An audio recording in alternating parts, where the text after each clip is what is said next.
We starting it out with some Keith Sweat. I can only play this for a few seconds, so I will get demonetized. But yeah, enjoy that Keith Sweat.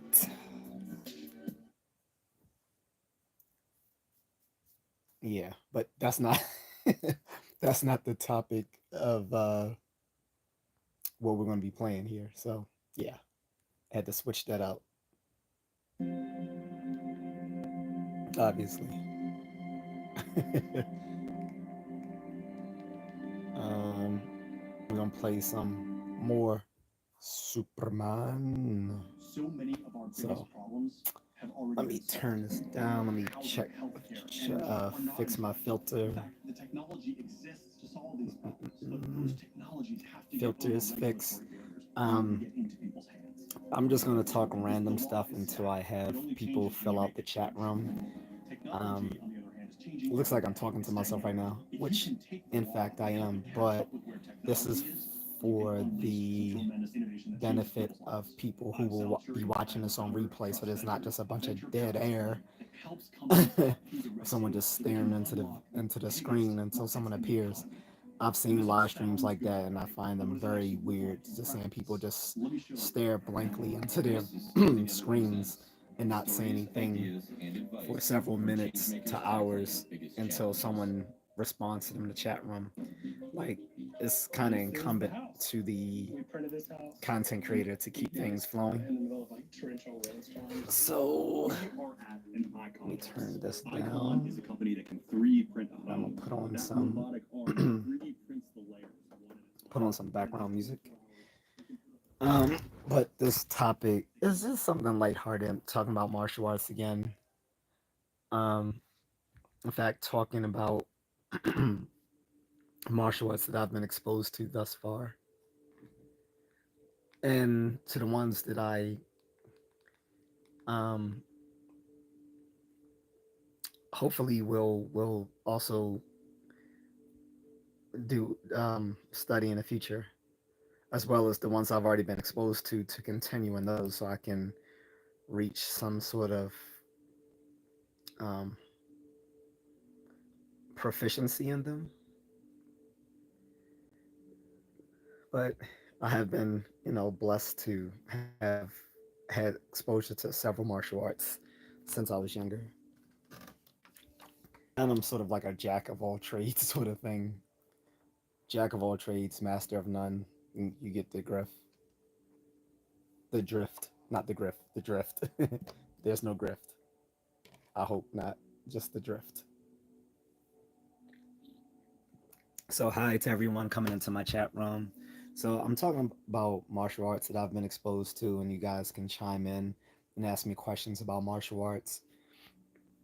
But since I've been 7, I've been involved in several martial arts, and that is the topic for the live stream for people not knowing what I'm talking about. The topic is the martial arts that I've been exposed to so far. Started again when I was 7. I took judo at the YMCA as a little Midwestern kid, and I really had no choice. My parents said you either have to take judo or karate. Um, they signed us up for the YMCA and said I had to learn how to swim and I had to learn self defense.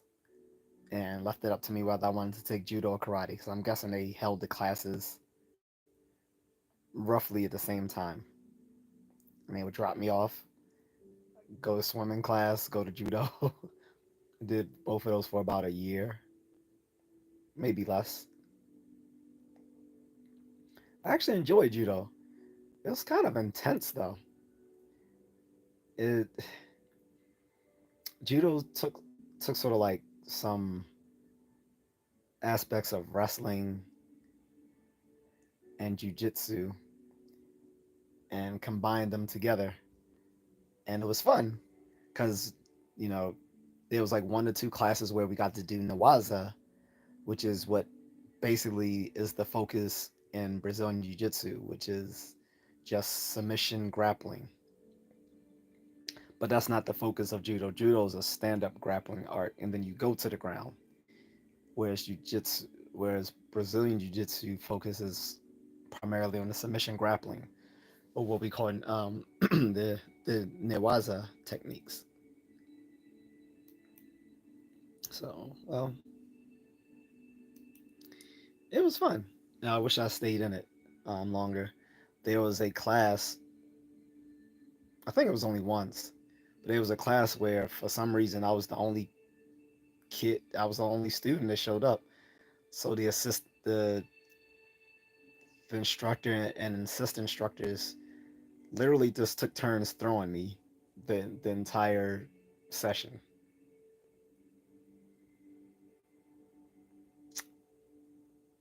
And I'm not joking. Like they literally took, they literally used the whole class just to throw me around like a rag doll for the entire session.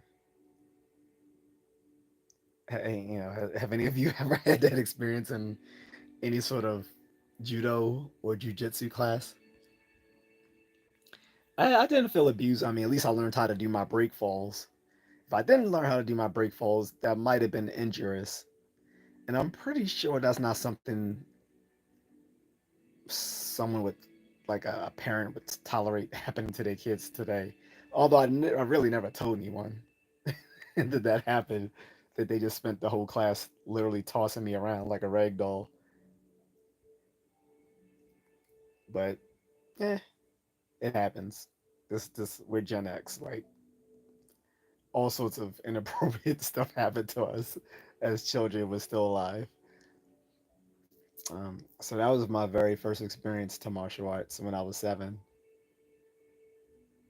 Uh, then I wanted to continue in martial arts. So I wanted to take karate, and I've hunted around for different karate classes. I almost started at this one place my stepfather took me, where it was like karate, and they also had like a nice little fitness gym in there as well. And the sensei came out and talked to my father and my stepfather and I, and he was like, yeah, he said, here, we train to be tough. He said, he was referring to me. He said, yeah, he said your boy might, have some come home some days with some bruises or maybe a broken nose or blackened eye or a broken bone, but he said, hey, that's how we train. And I'm looking at that now like that no parent would be okay with that nowadays, especially not karate. Like maybe MMA, but even MMA, a parent doesn't want to hear you say that. But he was just blunt, and I don't know what my stepfather's reaction to it was because he didn't. I don't remember seeing his reaction to what the guy said. But we left, and he never enrolled me, so I'm guessing he didn't approve. But the guy was like, "Hey, because this place was like a Cobra Kai sort of like dojo. Like I said, half of it was just like you could see half the dojo was just a weight training part, and the other part was like a traditional dojo. And the guy was just like, yeah, he's gonna come home with bruises and black eyes and maybe a broken nose or broken you know bone every once in a while, but that's how we train here. That's when karate was effective. The fact that it could be so brutal. I'm wondering. I don't remember what sort of karate dojo that was. Looking back at it, I'm wondering if that could have been Kyokushin karate because Kyokushin karate can be a little tough. Although they don't really strike to the head, which is why I don't think it's primarily effective. Because what's the point in doing all this body conditioning if you're not training to actually hit people and invade, hits to the head, which is 90 over 90% of the time where people are going to try to strike you on the street is to the head. So that's why I don't find Kyokushin karate very realistic, even if it is good conditioning. But yeah, I don't remember what sort of karate it was. Being that most karate dojos are Shotokan, is probably likely it was Shotokan karate. Anyway, never started there. Didn't actually start until I was 13. So there was sort of like a 6 year gap between well, about a 7 year, yeah, um, about a 6 5 year gap between, yeah, about a 5 year gap because I think I left judo when I was 8. So it was about a 5 year gap between when I started judo to when I started taekwondo. Didn't do karate, Japanese karate, but instead did taekwondo, which is sometimes referred to Korean karate, as are some of the other Korean styles, sometimes referred to as Korean karate. But Kim's Karate was a pretty famous franchise here on the East Coast. So um,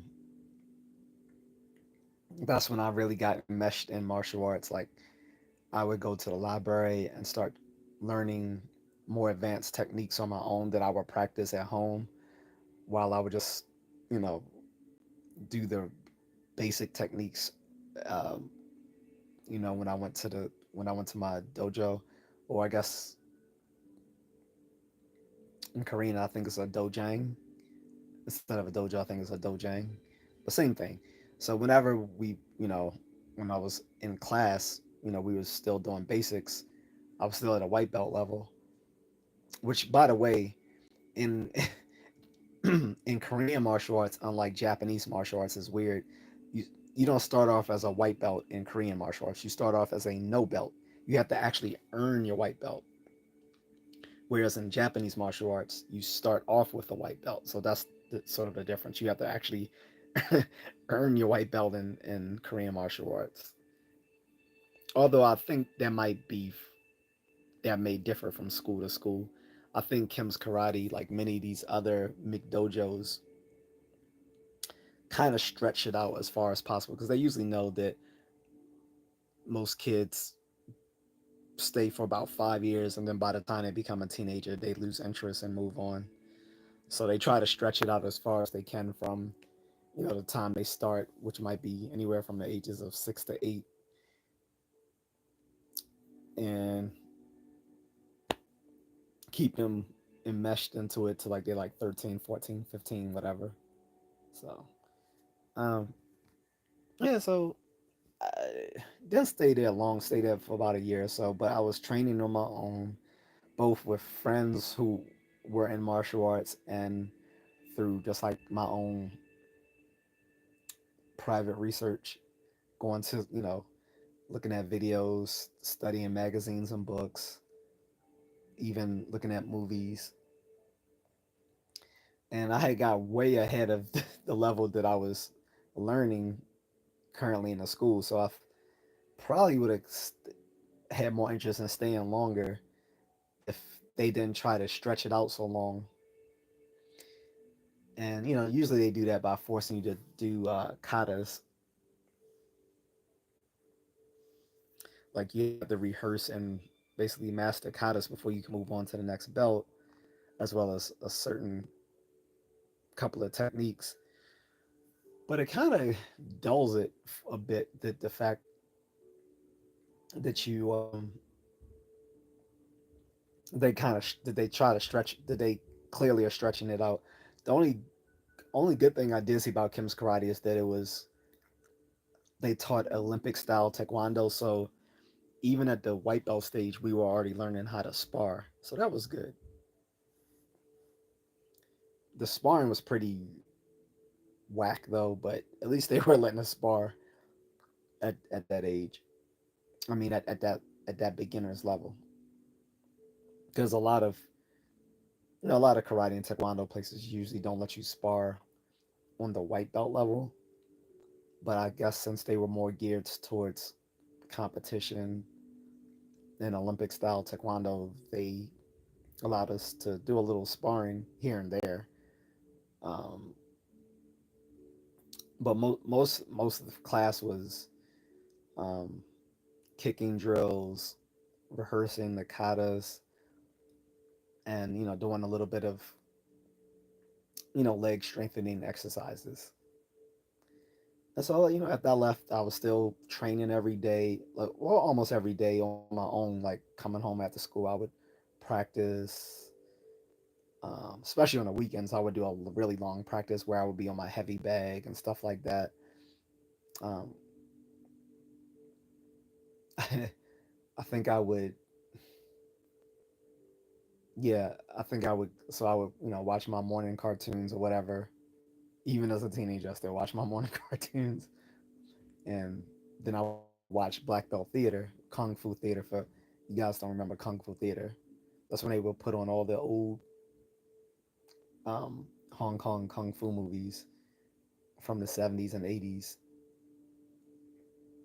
Usually like the Shaw Brothers Kung Fu flicks, or the Golden Harvest ones. Golden Harvest also produced the Bruce Lee films. So they would play those around 12 p.m. around the country. It used to be called Kung Fu Theater or Black Belt Theater here in Baltimore. And I would usually eat my food. Um, and then I would either train before Black Belt. Usually I would no, actually I would train probably before Black Belt Theater or right afterwards. It depends because usually I would train before. That way I could watch Black Belt Theater and eat, and then I would probably watch like the Nightmare Theater right afterwards. They would show like vintage like horror films. This is what we did as a kid in the early '90s. But I would train. I would consistently train. Like I went to a army surplus store, bought like a, a army duffel bag, stuffed it full of old clothes and rags, hung it off the tree, and used it as a heavy bag. Bought some weapons from Century Martial Arts, like nunchucks and stuff like that, and practice with that. Got pretty good with those actually. Every once in a while I hit myself with them, but you're gonna hit yourself with nunchucks. Like, but yeah, I would do that. Like, I would hit the heavy bag for about 30, 40 minutes, wail on the nunchucks for another like 10, 20 minutes, come in and watch the Kung Fu Theater. And sometimes I would lift weights once I had some weights. I didn't get those till I was like 15, I think. But before I had weights, I would just do like push ups and sit ups, or I would like stack a bunch of things in cardboard boxes and like use them to bench press and squat them. So it took another several more years before I got into formal training again. And I had been fishing around for different martial arts schools at the time. Like I had found a ninja school way out in the sticks. Um, I had almost started at a Hapkido school, but the instructors seemed rather incompetent because they were doing this little technique where they would swing a bamboo sword called a shanai and expect the other instructor to duck or evade it without being able to see it coming, so-called intuition or whatever. Um, and the other guy just kept getting whacked by the shanai every time the guy came down on rained down the blows on him. He did not have any sort of sight beyond sight to evade these hits. Um, so I was like, yeah, and they were fat. So I'm like, you got these two fat instructors. They are doing this little hokey thing with the shanai, which is again a bamboo sword, where they were trying to show that they had a sixth sense to evade hits, and it wasn't working. So I'm like, yeah, this looks kind of goofy. I'm not going to train here. If it was free, then yeah, maybe. But I'm not paying. I wasn't paying for that, or rather, not asking my parents to pay for that. Like they just look goofy. Um, like I said, at least I did have friends in school who I sometimes could train with, so I did that. And then what? let's see, you know, I got more into Bruce Lee style Jeet Kune Do, started researching him more heavily. Never bought the videos, but now all of them are free on YouTube that I wanted back in the day that they used to sell, in the pages of Black Belt magazine or in the catalogs of Century Martial Arts or Asian World Martial Arts, which are still available now today. But those videos, a lot of them are free, like the Jeet Kune Do videos I wanted to see. There's a lot of martial arts like stuff content on YouTube that you can get for free that you had to pay premium bucks for back in the 90s and 80s. It's all free here on YouTube. Um, thank Al Gore for the internet. Joking, but anyway, uh, get some water here.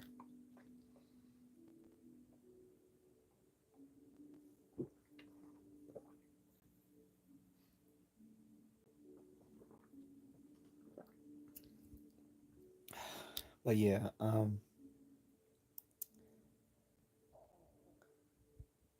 after that, uh, eventually I took formal Jeet Kune Do lessons. I,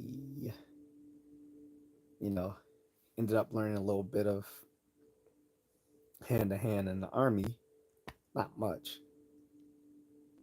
but you know, learned a little something. I took one Jeet Kune Do lesson in Gaithersburg,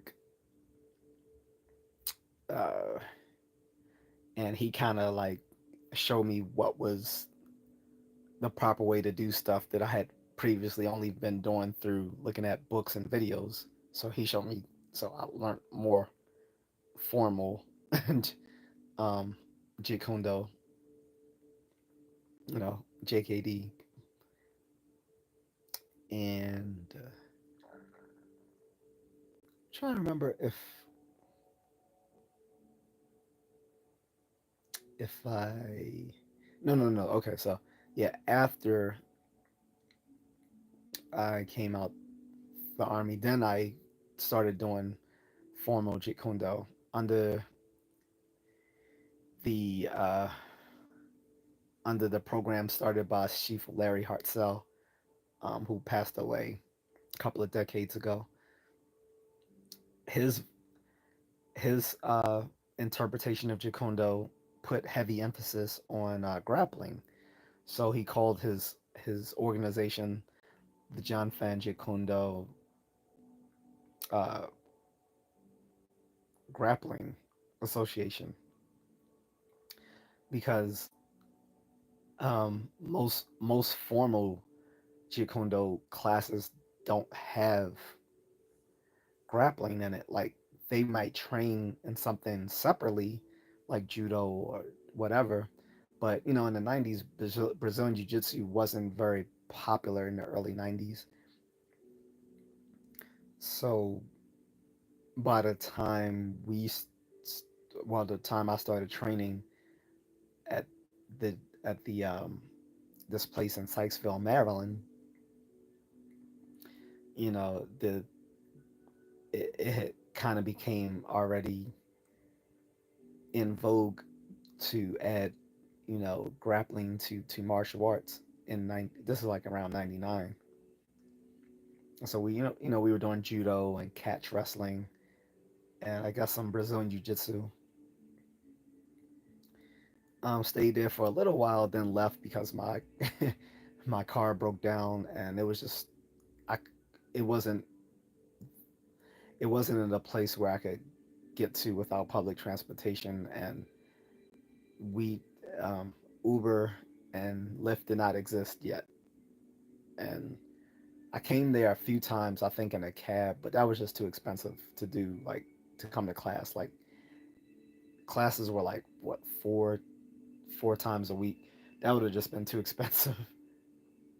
So that was the end of that. Then I took some more training with a friend in college. He kind of showed me how to do Muay Thai a little bit, Um, he was also someone who has studied not Jeet but martial arts under Daniel Inosanto, Guru Dan Inosanto, who's who all the Jeet instructors fall under as well. But he also taught, Filipino martial arts, Muay Thai, other Southeast Asian arts like Salat. So uh, my friend I actually met was from California, where he had trained at the Inosanto Academy, or one of the well, I think it was the Inosanto Academy, and they had a separate Muay Thai regimen there, so that's where he trained. So he kind of gave me the finer points of that, showed me how to do a switch kick. um, and that was pretty much it. I kind of dropped off of formal training for a little bit, oh, except for here and there. Then I got more exposure once I started um, moved back home, started getting back into training. Found a place at the mall that sold like martial arts weapons and videos and stuff like that. But the guy also would train people in the store like every you know a few times a week. So started that's how I started getting enmeshed in a lot of other arts that I wouldn't have otherwise. Like so I got exposure to like a dozen different arts. Kaju Kempo, which is sort of like I forgot what Kaju Kempo exactly is. Sort of like a mixture of jujitsu and karate and I think Kempo. It's called Kaju Kempo. Got exposed to capoeira, um, fencing, like with the swords, fencing, um, a little bit of traditional kung fu, um, including Wing Chun. Uh, what else? Did some more Jeet Kune Do training as well as Filipino martial arts. Um, what else did we do there? We did a lot of stuff. We practiced a lot of stuff there. Oh, Krav Maga. This one guy was teaching me what he learned in Krav Maga, so that was cool. Although I often make fun of Krav Maga, it is a good style if and only if it's pressure tested through sparring and competition. The problem is a lot of those Krav Maga places don't like they don't like to spar or because they think it's too deadly. Which is just BS.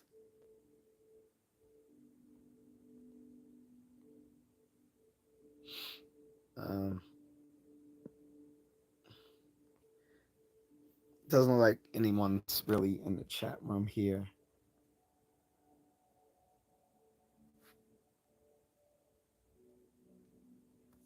And the people who did respond in the chat room look like they're all bots. Because I'm like, if you see the topic, why are you not asking about the topic? You're just saying hello, which is weird. It makes me think they're all foreign, which they probably are. But in any case, um, if you people who are in the chat room, let me know you're here by saying something other than hi or hello. Um, but yeah, so like I said, so this little martial arts club we had was cool. We did a lot of sparring. We introduced each other to different styles that we practiced. Um,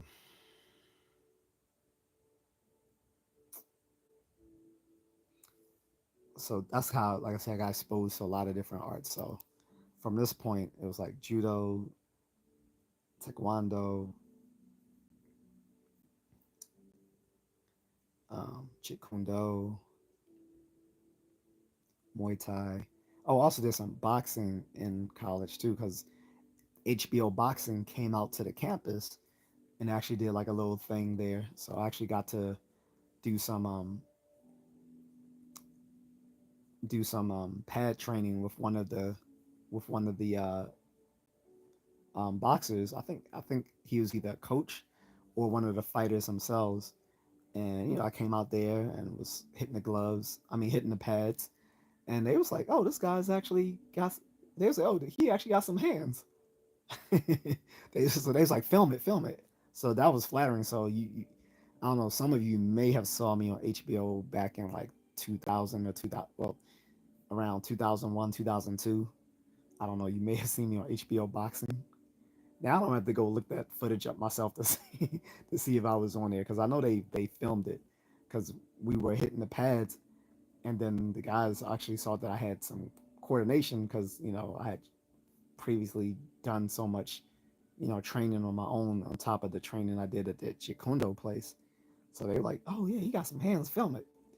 And guys, so we were sitting there hitting the pads, and guys actually asking me questions while we were training, like, "Hey, what did you think about that Felix Trinidad fight with so and so?" And I was like, "Yeah, I think so and so got robbed. I think he won and stuff like that." So it was cool. So did a little bit of boxing. So when I say I've been exposed to different martial arts, I just want to make it clear I'm talking about, like, I've trained with someone in that style for like at least an hour or two, right? Like, that's, I consider that exposure. I'm not saying I mastered it, that I've learned it or anything like that. I'm just saying I was exposed to it, like actual like contact with the style. So yeah, so it'd be like judo, taekwondo, jeet muay thai, boxing, um, then later more jeet as long as as well as wrestling and judo. I mean, sorry, as well as wrestling, both in school and at the J Kondo gym, as well as more exposure to, I guess, a little bit of judo at the J Kondo place, as well as boxing and Filipino martial arts. Um,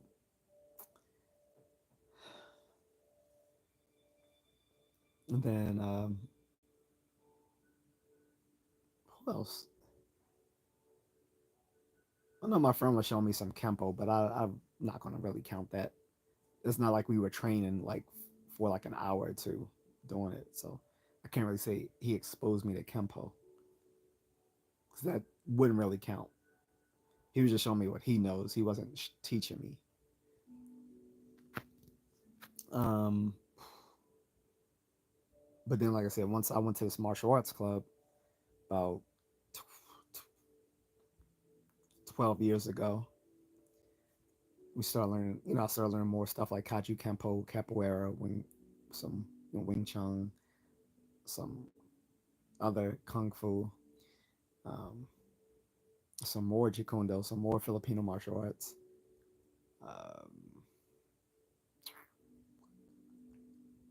what else? Fencing. Um,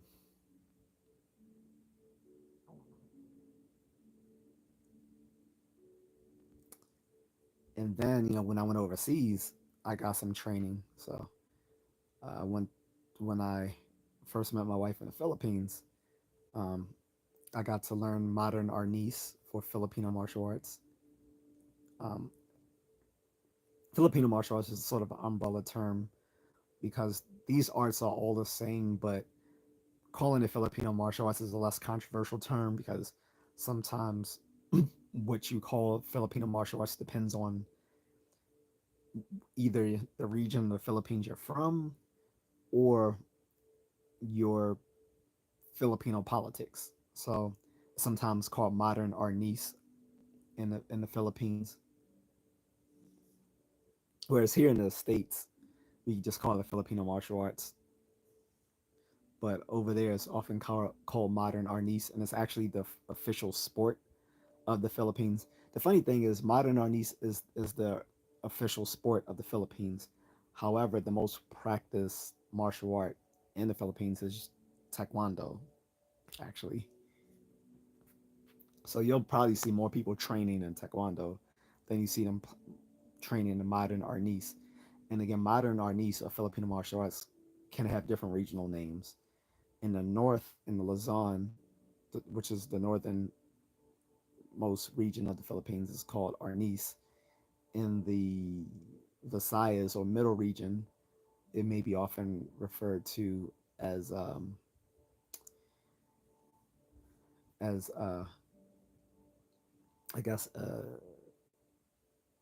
screama, which is more of the Filipino term for it, and some people prefer the that term because it more often sounds like a Filipino term for the martial art, and so the people to practice it are called escrimadores. Then in the southern part of the Philippines, it's often referred to as Kali. Oh, I'm sorry.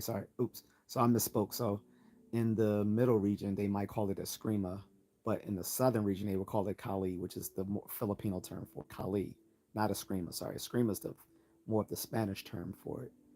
And this is the reason why some people don't like to call it eskrima and don't like to refer to the weapons as eskrima sticks because a lot of people over there still have some strong opinions on the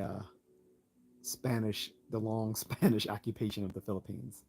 So much so they don't even like the term Philippines, which refers to King Philip. But any case, so some people call it Arnis, some call it Eskrima, some call it Kali, and there's different subtypes within the Filipino martial arts. Like you have a Filipino kicking style, kickboxing style. Okay, then you have Filipino dirty boxing, what's called panantukan. Whereas there's like I said, then there's a kicking that goes along with the panantukan, which is called pan pananjukan, I think. And then there's like another kicking style, which it was like developed by, which was sort of like a, I don't know what you would call it, but it's a, it's not kicking like in a sense of Korean taekwondo and stuff like that. Like they would use a bunch of foot techniques where they would have often blades on their shoes. So yeah. Then you also have Filipino wrestling, Dumog. Again, these all collectively come under the rubric of Filipino martial arts. And like I said, some of them just call it all Arnis or Eskrima or Kali. But there's also a martial art in the southern Philippines, this all over, which is practiced all over Southeast Asia martial arts, which is called Silat. And the type of Silat will differ from place to place. So I think in the southern Philippines, they practice more of a form of Kantal Salat.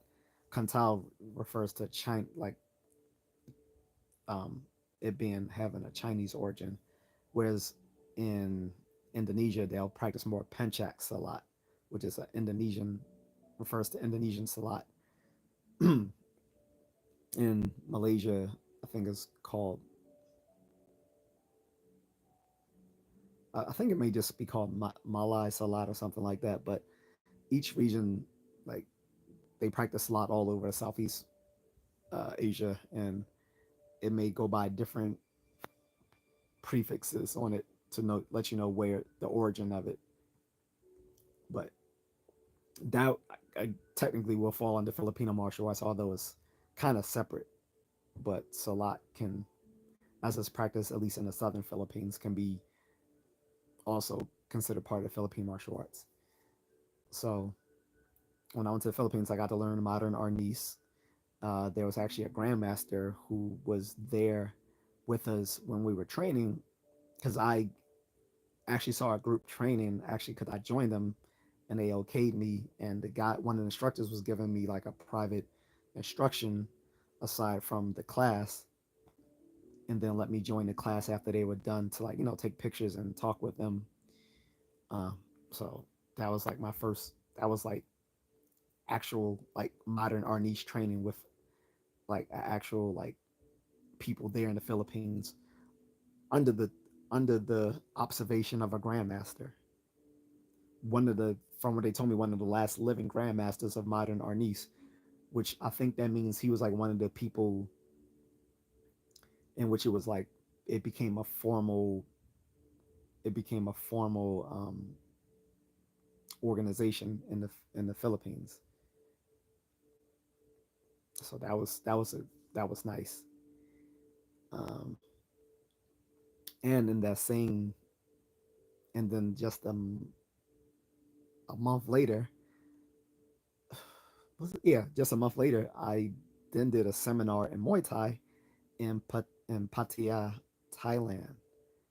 So I actually went to Venom training camp. The Venom training camp logo is actually pretty famous to people who do combat sports. They'll often see, trunks. They often see like boxing trunks or rash guards. I even have a growing cup, a Venom training camp growing cup. So if you ever seen like the Cobra and it says Venom and it's spelled VENUM, that's Venom training camp. So they have several camps across the Philippines and a few in Europe. I don't think they have any in the US. I could be wrong, but they have like at least three of them in Thailand. Although they didn't have one in Bangkok, so there was one in Pattaya, and there's one in Chiang Mai, and I think there's another one maybe in Phuket or somewhere. But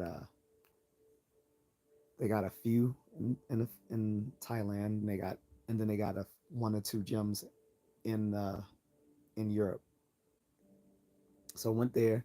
They also do MMA and Brazilian Jiu Jitsu, but I'm in Thailand, so I wanted to do Muay Thai. So that's what I did. So I got a nice seminar from a from one of the Thai crew.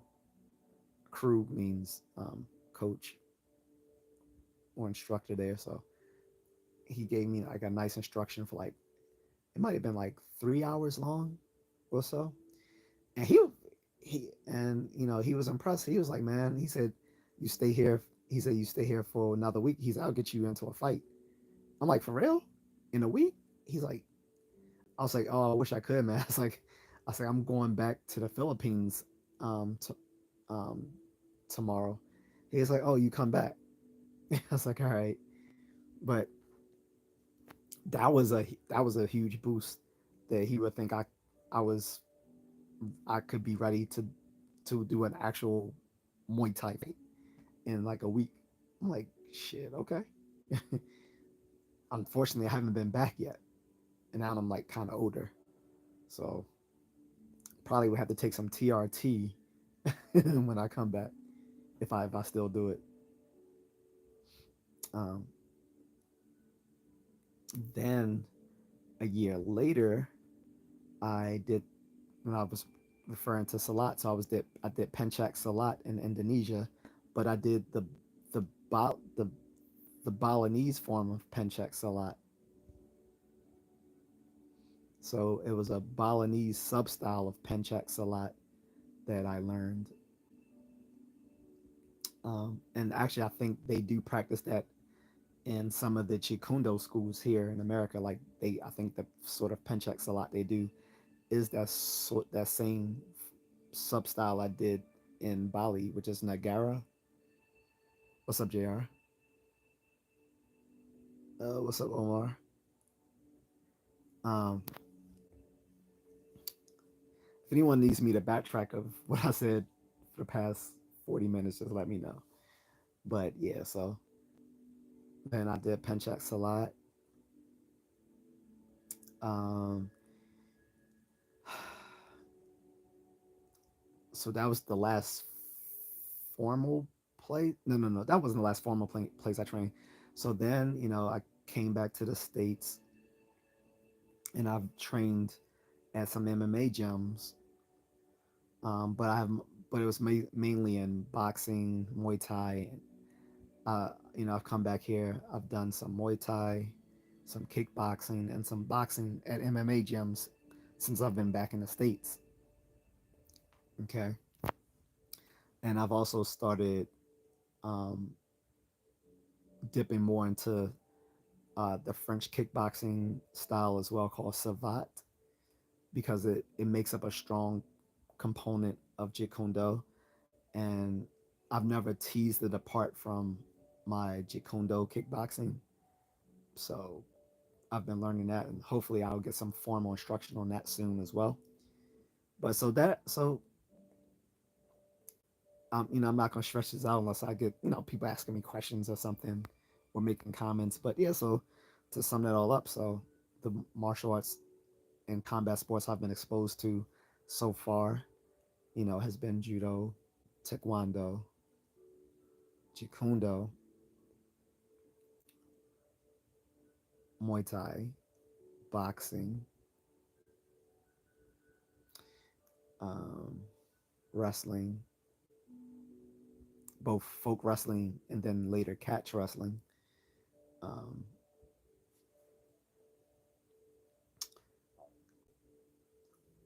Filipino martial arts, um, penchat salat, uh, mixed kickboxing, um, Wing Chun, capoeira, Kaju Kempo, Krav Maga, and Army combatives. Uh, I think, and I think that's, wait, is that it? Oh, and fencing. Uh, and so far, I think that's it. Almost as a boxer, is a boxer more powerful than karate? Um, I don't know what you mean by more powerful. Do you mean more effective?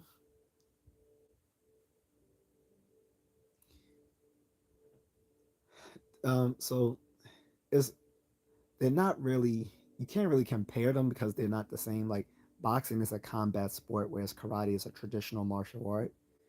Unless you're comparing, um, unless you're comparing sports karate to boxing. As with the thing is, all combat sports are more effective than traditional martial arts just by their very nature, because as an athlete you're not going to take 10 years before you can learn how to actually practice your sport. That doesn't make sense, right? Like you don't do basketball for like 10 years before you can actually go onto the court and play games, right? Same thing with combat sports. Like you get relatively good at them very soon. Like if you put anyone in a modern combat sport, boxing, Brazilian jiu-jitsu, Muay Thai, kickboxing, wrestling, they're going to be effective within 3 months of practicing. Whereas in a traditional martial art, karate, kung fu, taekwondo, it may take you like 5, 10, maybe even 15 years before you are effective. So the learning curve is a much longer learning curve with traditional martial arts, which makes it kind of ineffective. Like you don't, it shouldn't take you a decade to become effective when it comes to either defending yourself or competing. And so it depends. So if you take a so to let's compare apples to apples, and oranges to oranges. So if you take a guy who's been doing boxing for 3 months compared to a person doing karate for 3 months, the guy doing boxing for 3 months is going to win all other things, all other things being equal. They're both in shape, blah blah blah blah blah. Because of course there'll be some differences. What's up, Carlton? But then if you jump ahead, say we jump ahead like 10, 15 years, that karateka is now like a second or third degree black belt against a boxer. Uh, I think it's going to be about even. It's going to be about even. And depending on the karate style, that karateka may actually probably be better than the boxer, but you see that it's a huge learning curve. That's the problem, right? Like, again, if someone wants, if someone asks me, what should I take to learn? So if they want to learn how to fight and defend themselves, I'm going to tell them take a combat sport. It doesn't matter which one, unless they have unless they have a specific preference. But unless they have a specific preference, I'll say, hey, go find a gym near you that teaches a combat sport. It can be boxing, it can be kickboxing, it can be Muay Thai, it can be Brazilian Jiu Jitsu, or it could be wrestling. Any of those five combat sports will prepare you to be able to defend yourselves within 3 months. Karate, on the other hand, Taekwondo, Kung Fu, these are styles that are more practiced for its aesthetics, um, for its athleticism, or maybe because you want to immerse yourself in East Asian East Asian culture. Um, but they're not going to be effective within 3 months. It's going to take you years of dedication and training in a traditional martial art before you can actually use it to defend yourself, and that's just not realistic. Like it, that just doesn't make sense. This is why the military often, when they would teach hand-to-hand combat, they would just take little things here and there that the instructor wanted to teach the recruits, because they know they can't just teach like a beginner's karate or beginner's judo class to a bunch of military recruits and expect them to be able to use it on the battlefield, right? It's just not realistic. So yeah, so if you're comparing boxing to karate, again, it depends on the timeline. If you're talking about anyone who's just been studying for like 2 or 3 months, the boxer, all other things being equal, is going to be the more effective fighter. But then, like I said, if you go longer down the line towards 10, 15 years, then the karate guy is probably going to be equal or have the edge. But again, it's because there's a longer learning curve. I appreciate the learning curve. However, that's not realistic for someone who wants to defend themselves. And this is why so many kids in the 80s and 90s got beat up, because they were given false promises by these schools, teaching them, telling them they can learn how to defend themselves.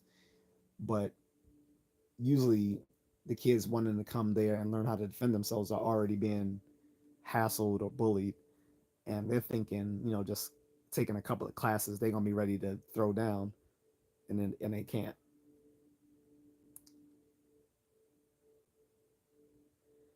But yeah, that's also, so combat sports, there's a shorter learning curve than traditional martial arts, which is why they're more effective, because they're made, because just like any sport, you need to learn how to become proficient in it very soon so that you can actually go out and compete, which is the whole point of any sport, whether combat sport or um, or team sports or whatever.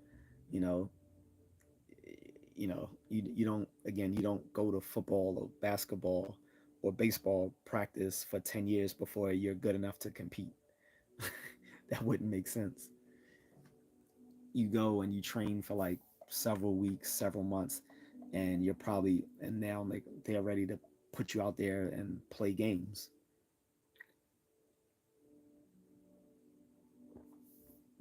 Same thing with combat sports. You train for several weeks, several months, and you should probably be able to hold your own on the street.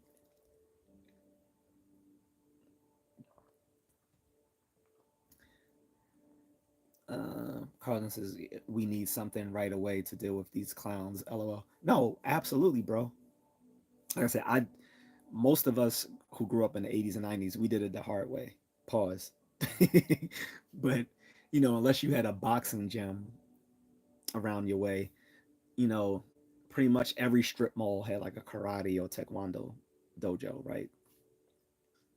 And you go to these karate and taekwondo places, and they, some places were more effective than others. Like I said before you came on, you know, my stepfather took me to a dojo once where the guy was saying, he said, we, we do a lot of tough training here. He was like, I might come come from class with a broken nose or black eye, sometimes because they train. That's the way they train. Now I respect that because at least that means you getting in some you getting in some quality time learning how to hit and hit and get hit, because a lot of problems with a lot of people who train in traditional martial arts is they don't know how to take a hit, and so they just completely freak out in a fight when they get hit, like they don't know what to do. Like Mike Tyson's famous quip that everyone has a plan till they get hit, till they get punched in the face. So sort of the same thing with a lot of people who practice traditional martial arts. Like they go into a fight thinking they're going to be able to protect themselves, so they actually get hit and they don't know what to do because they were in a class that didn't prepare them for getting hit. This is why I don't like Kyokushin karate, because as much as they are into tough body conditioning and hard sparring, they don't punch to the face. And it's like that's the main thing almost anyone's going to do to you in a street fight is try to punch you in the face.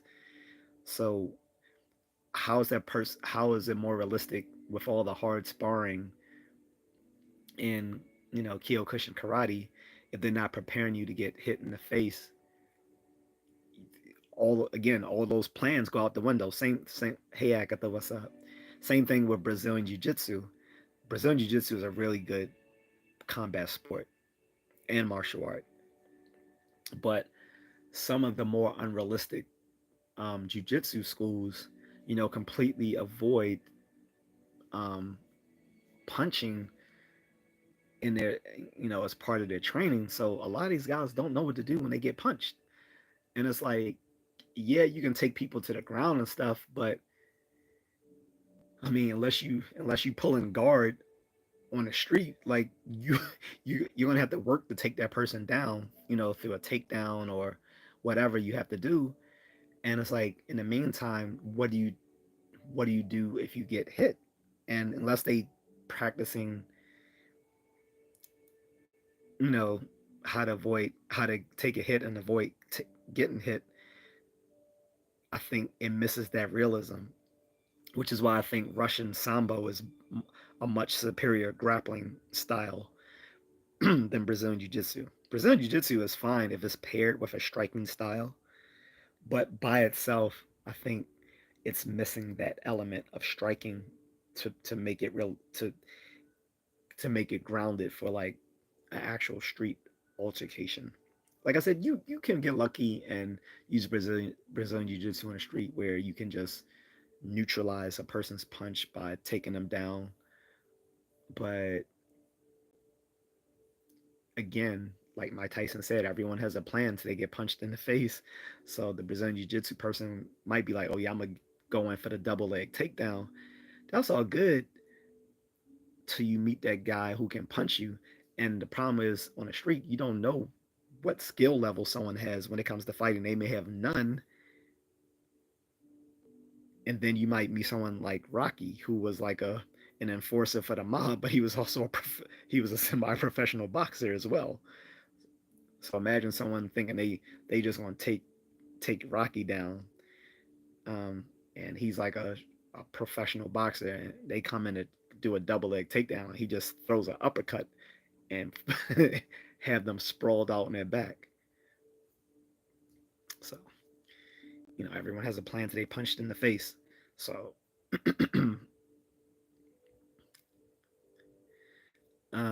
Omar says this kid in my school in the 1980s. Let me put on my glasses, guys. Sorry. Uh, this kid in my school in the 1980s tried to do the karate kick from the movie, and I beat his beat his ASS. Don't tell me he tried the crane technique on you, right? So, but the crane technique is actual a legitimate technique in Okinawan karate because again, when I was a martial arts nerd, I used to go to the library all the time. In the time when I was no longer formally going to classes anymore, I used to do a lot of my own research, going to the library and studying videos and studying movies. And I did come across the crane technique in Okinawan karate. But what I learned is it's not a singular technique. It was actually part of a kata. So it wasn't something.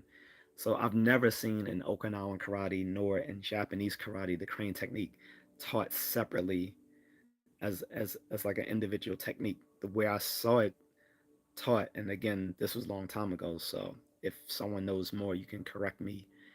But what I saw when I was looking it up in Okinawan karate is part of a kata. Like you don't practice it by itself. So it doesn't look so absurd when part of a part of a whole series of techniques. And what happens in traditional karate is that there's something called the bunkai.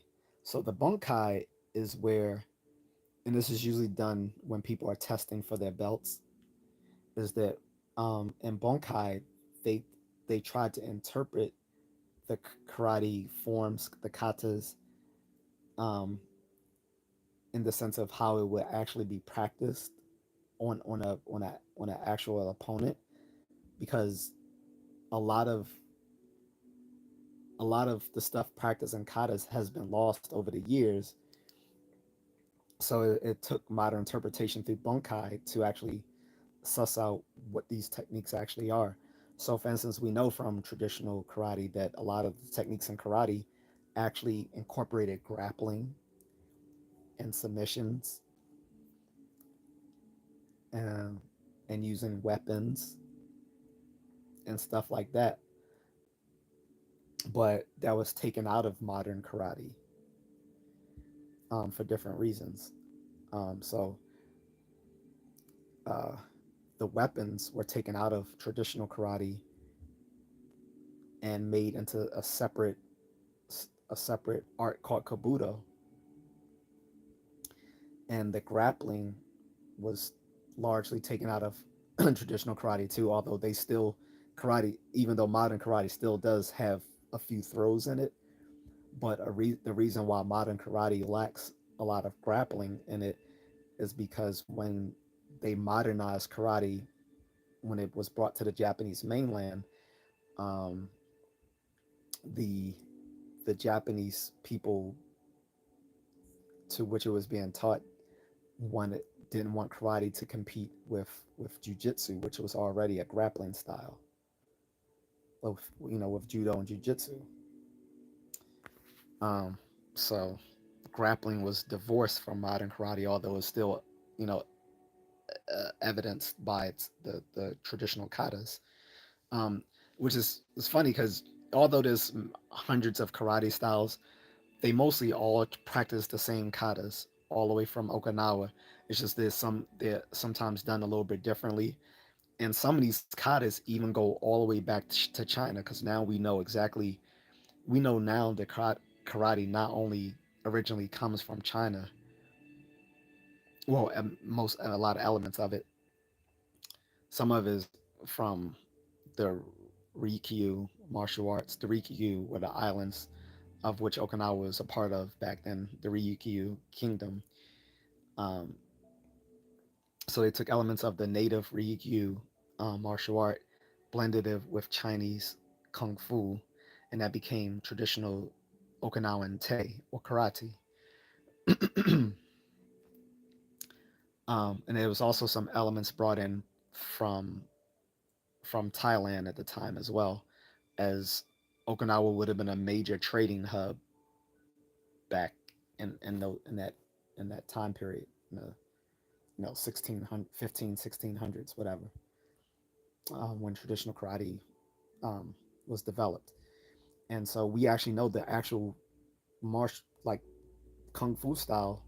Well, it was more than one, but the main style of kung fu that became part of karate was white crane style kung fu from southern China.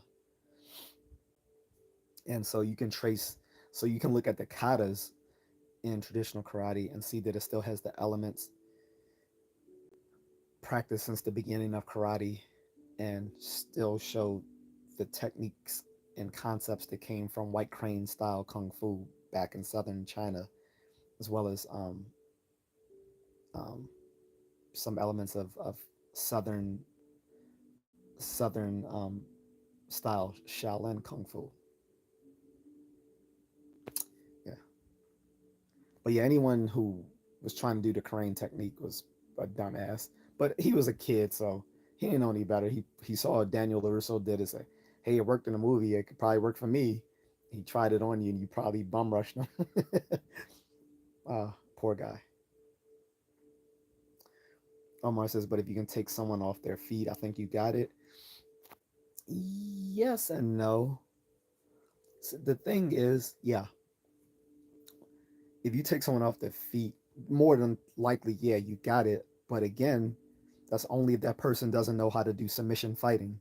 You may take someone off their feet, and that guy just happens to be a purple belt. And if he's anything higher than a blue belt in Brazilian Jiu Jitsu, you're not gonna want to get him on the ground. Like he's gonna like taking a Brazilian taking a Brazilian Jiu Jitsu off their feet, or a Brazilian Jiu Jitsu player. They call it, they call themselves BJJ players. Taking a BJJ player off his feet is like wrestling with a pig in mud. Like they love it. Like it's like don't promise me a good time. You know what I'm saying? Don't threaten me with a good time. Like yeah, for most people, yes. The average person, if you get them on their feet, I mean, if you get them on the ground, bad. You get a BJJ player off his feet, and it's game time. now, now, the game has just begun. So, gotta be careful with that. Judo as well, even though judo is mostly a stand-up grappling style, Brazilian jiu-jitsu actually evolved from judo, and Brazilian judo people, judokas, can be quite effective on the ground as well. So, as well as people who do penchaks a lot. Penchaks a lot is part striking, part grappling. The reason why there's so much grappling in penchaks a lot is that they evolved their style to be practiced in muddy and like muddy muddy rice fields. So often you'll see in Salat, like do like a kicking or jumping technique and go to the ground as they do this. Like if you ever seen the Raid or the Raid 2, or some other styles with those actors in the movies, you'll see how they often do a spinning jump kick where they don't land on their feet, they go to the ground. And that was because, again, a lot of the penchak salat techniques evolved by practicing them in these muddy rice, rice rice pads, where they would, you know, the, it was uneven footing, so they would just go down to the ground when they did their kicks, and then from there they would do grappling techniques.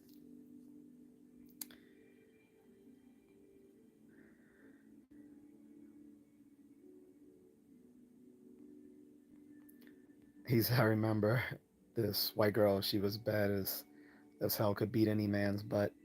Yeah, I mean that can happen. Says she could beat any boxer. Mm, maybe I guess, but yeah, that's that is the sort of the weakness of Brazilian Jiu Jitsu is that one is that depending on the surface, it can be hard to utilize those techniques. Like it's gonna be hard to utilize Brazilian Jiu Jitsu in its full capacity on concrete or on something rough like the sand or in mud. Um, it's more built for sport or somewhere nice like in a grassy field, something like that. But you know, you're probably not going to pull guard on concrete. Um,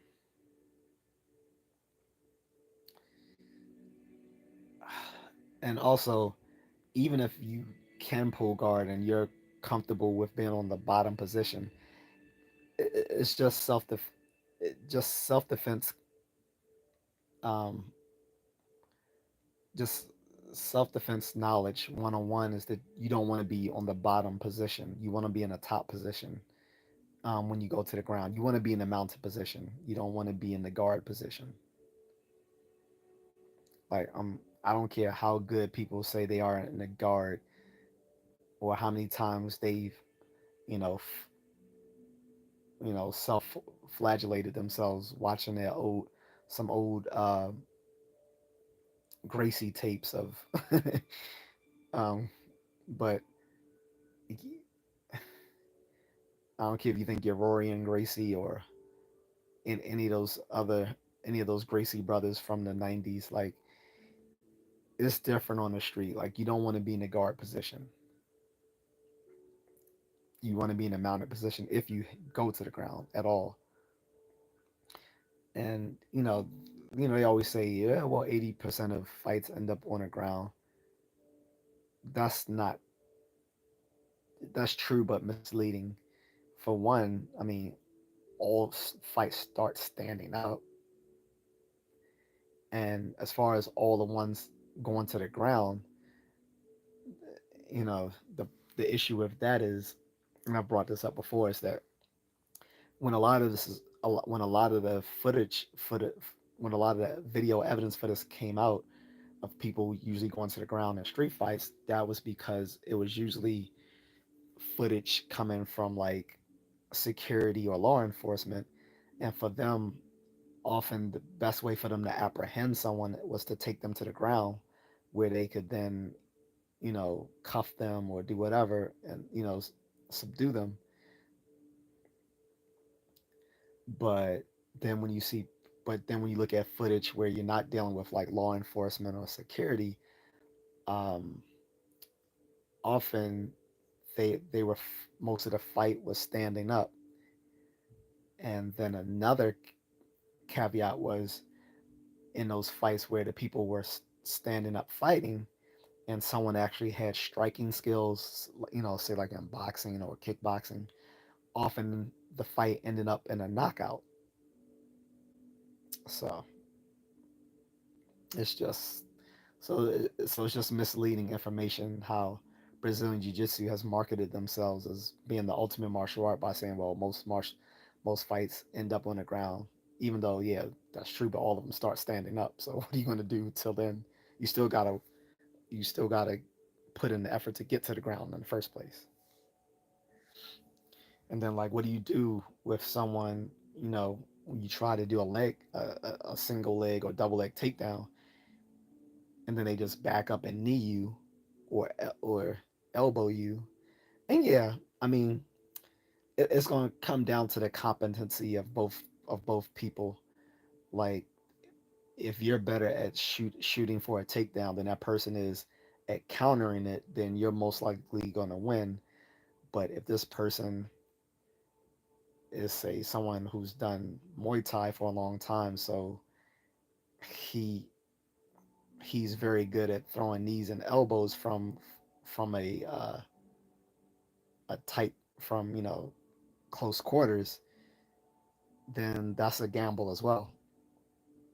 So for the for the for the person who's more effective at striking, um, the other thing they would add into their arsenal besides relying on an elbow or a knee, which comes down to timing. And again, if it comes down to timing, it just depends on who's going to be more competent, right? To even the playing field, someone who has a striking background should learn how to sprawl against a takedown.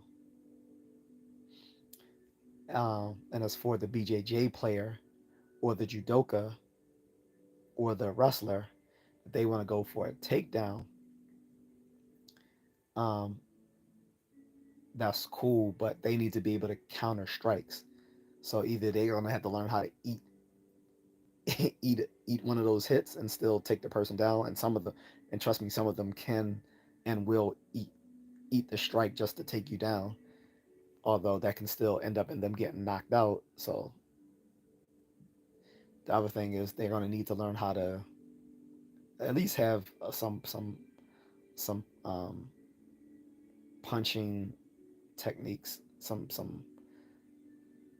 they're gonna learn need some rudimentary punching and evasive and you know counter moves like slipping a punch, slipping a punch, um, using using the high guard, stuff like that, blocking. But it just shows like you can be effective on the streets with either using either or, but you're just gonna have to make a few adjustments. So the person who's good in submission grappling needs to learn how to punch and evade, um, punch and evade punches. The striking person needs to know how to sprawl. Omar says, so okay, so what would you do if someone put you on the ground? Well, first, I mean, I'm guessing you mean on the street, right? So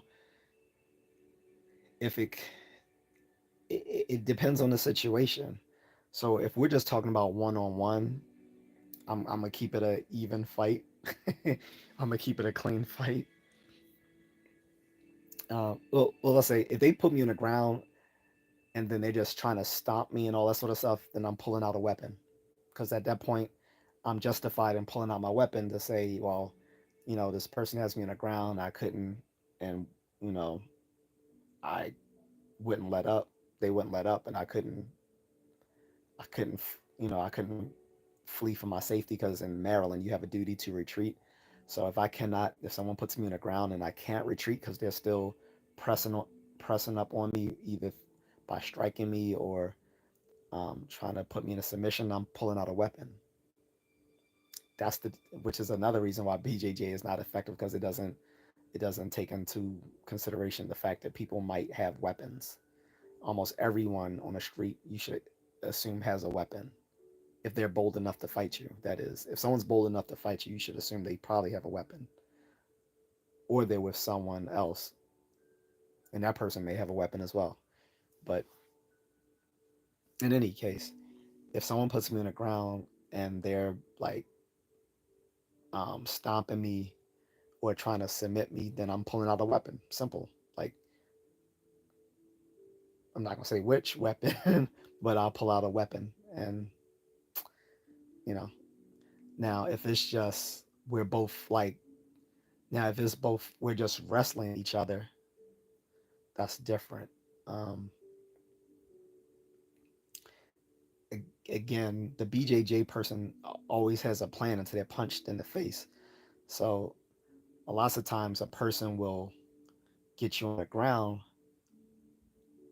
but they're not prepared to get hit while they got you on the ground. So I'm automatically going to be applying strikes to them on the ground. If I'm not knocked out, of course.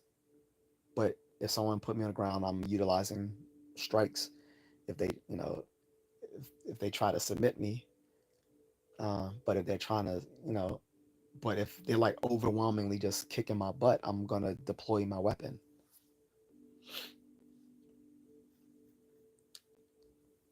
and I would be legally justified in doing so because again, in Maryland, we don't really have they they don't prioritize self defense here. You have a duty to retreat in Maryland. So if someone puts me on the ground and I know I'm not in a position where I can retreat, then I'm going to pull my weapon.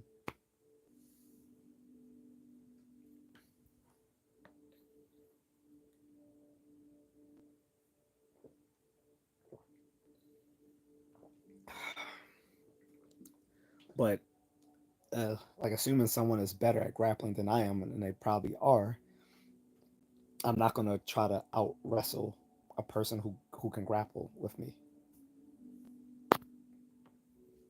Like if I'm fighting with a BJJ player, I'm not going to go to the ground with him. And if he does take me to the ground again, I'm gonna hit him. I'm not gonna try to I'm not gonna try to do counter moves against someone who knows better grappling skills than I do. Like I have some grappling skills. Like again, I've trained in Salat, trained in judo, trained in wrestling, but I don't know Brazilian Jiu Jitsu, and I don't have the skills of a collegiate level wrestler. So um, if they get me on the ground, they thinking this is going to turn into like a submission grappling match. They're wrong. I'm I'm applying pressure, or I'm just going to take out the weapon. If I think that I'm in a position where I know that I can't retreat from this situation.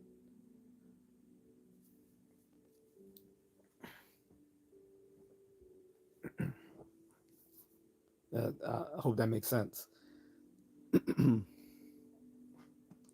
If it, you say I'm in Atlanta, so in the South is a little bit different. Usually in the South, in more red states, they put more.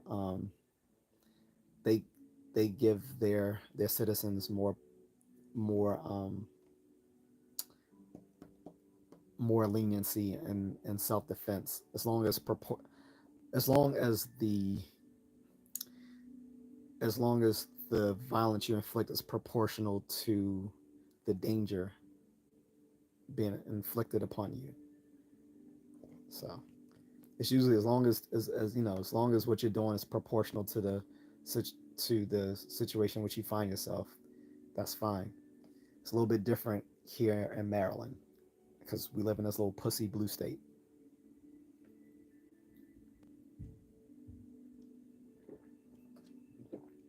But even still, like I said,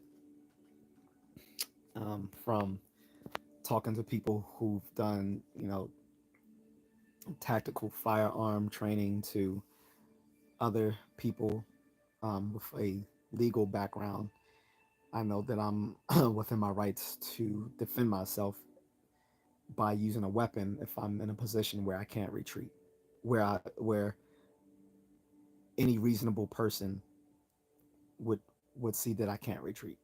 So if you're getting curbside stomped, I think it's safe to say you can deploy your weapon there. I mean, the context always matters, and you're going to need a lawyer, but better to deploy your weapon and live to see another day in court than not get that opportunity. So yeah, so that's pretty much all I gotta say about that. So like again, I've covered all the martial arts that I've been exposed to so far in my lifetime, but I'm also gonna go over the ones that I still am looking to be exposed to in the future, and the fact that I still want to continue in a lot of the arts to which I've been exposed. So like I said, I started in judo, that's one, then taekwondo, that's two, then Chikundo, that's three. Um, then um, wrestling, that's four. Um,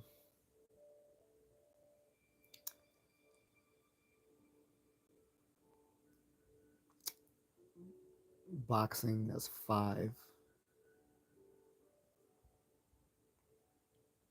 Okay. Yes, Filipino martial arts. That's six.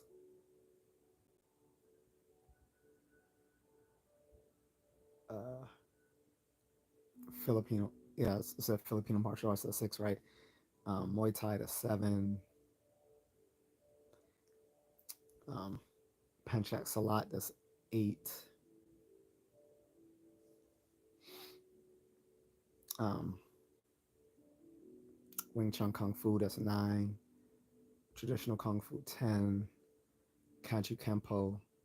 That's 11. Fencing 12. Krav Maga 13. Capoeira 14. Um, which one am I missing there?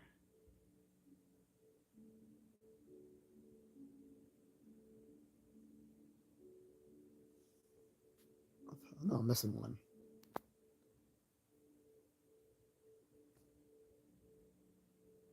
Um, so Wing Chun, Kung Fu, Kenchu Kempo, Krav Maga, fencing, boxing. Um,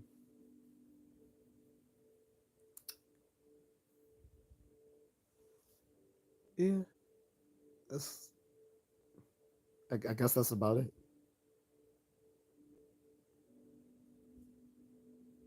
You said, "How's the best way to overcome someone that's overcome you?" There's there's no shortcuts, brother. You need to go. You need to go. You need to train. There's no shortcuts to learning how to fight. It's like that's like asking someone what's the best way to learn how to dunk on someone. You gotta practice. You can't just I can't give you some sort of like gimmick that that you can just rely on. You need to if you care about learning self defense, you need to go train. You need to go to a gym. Find find an MMA gym in your area and train. There's no best way to overcome someone who's overcome you other than to train. You need to train. You need to become physically fit. I mean, there's no there's no there's no shortcut when it comes to self defense or fighting, other than buying a gun. Then even still, if you want to buy a gun and use it for self defense, then uh, you have to get your concealed carry permit. That's so you have to get a gun. Two, you have to get your concealed carry permit, and three, you need to go to the range, and four, you need to get tactical firearm training. So even a gun is not a shortcut. A lot of people think a gun is a shortcut because people will say, "Man, I don't care about all that fighting. I'll just shoot you." I'm like, "Yeah, you can just shoot someone, but that's not self defense. That's just that's just homicide." Like if you saying like in a private, you can't just pull out a gun on someone in provocation, because you're mad at them because you know they're saying mean things to you. Like so that was always the dumbest response I used to always hear people say is, "Man, forget all that fighting. I'll just pull my gun." I'm like, all right, then you pull your gun and you don't shoot it, you're gonna be charged with brandishing a weapon, which is a felony in many places, or misdemeanor depending, and you'll probably lose your right to have that have that firearm. Um, and if it's not a legal firearm, then you're already in trouble with the little blicky anyway, because if it's not a if it's not a licensed firearm, if you're not legally able to have it, then it becomes a liability, not a weapon of self defense. So there's no shortcuts to self defense. You get fit and you train. And even if you say, "Well, I'd rather have a firearm than waste my time doing hand to hand training," first of all, that's wrong because when you learn tactical firearm training, it still requires hand to hand training because in close quarters combat, which is the close quarters combat is where you're going to find most scopes that you're going to find the legal scope of where your firearm can be used in self-defense is usually in close quarters um, um, contact, and then close quarters is more than likely where you're going to have to use hand-to-hand training even with a weapon. And a tactical firearm instructor is going to teach you that you're going to have to learn some hand-to-hand training, whether which is usually going to involve a lot of grappling. Um, but again, if you say, "Well, I just want my gun," okay, cool. You don't have to get your gun. You don't have to get your. Then you're gonna have to apply and get your concealed carry permit. And then you're gonna have to go to the range and practice using your gun. Because what's the point of having a gun if you don't even know how to use it? So you're gonna at the very so even if you don't get tactical firearm training, at the very least, you're still gonna have to every once in a while go to the range to learn how to use your gun. And you can you can boost going to the range by practicing at home by using um a, a dry uh the dry we call it the like dry run practice where you put this little there's a um application you can put on your gun to just practice dry shooting around the house, practicing in case of like a home invasion and stuff like that. It doesn't actually shoot rounds. Like instead, it uses like a laser system or something like that to like practice the reality of like you know skulking around your house in case of a home invasion to take someone down. You learn how to shoot from different corners of your home, how to clear. You might have to clear a room,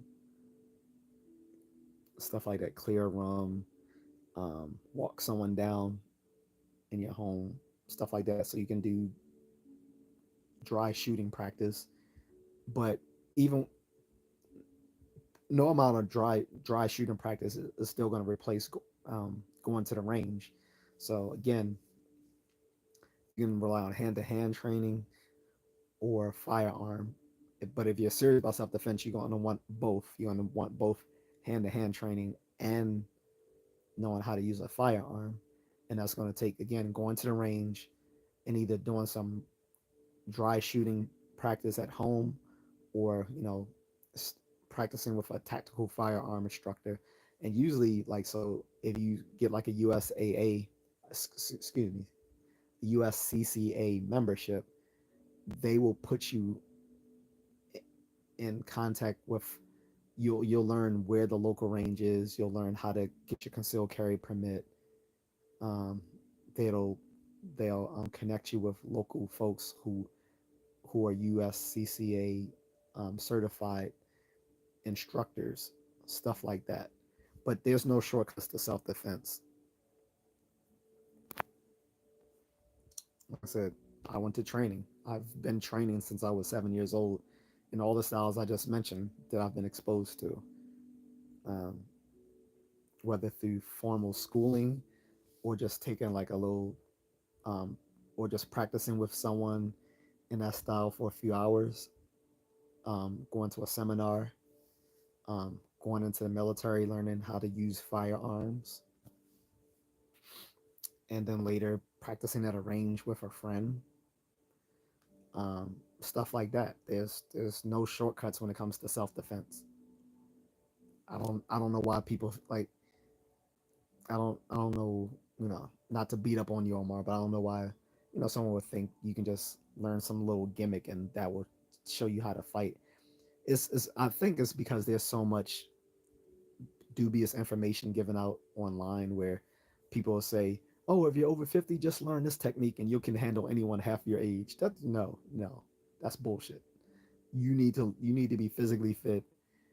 You need to go to training, and especially if you're older, you're gonna have to rely. You need to carry weapons on you.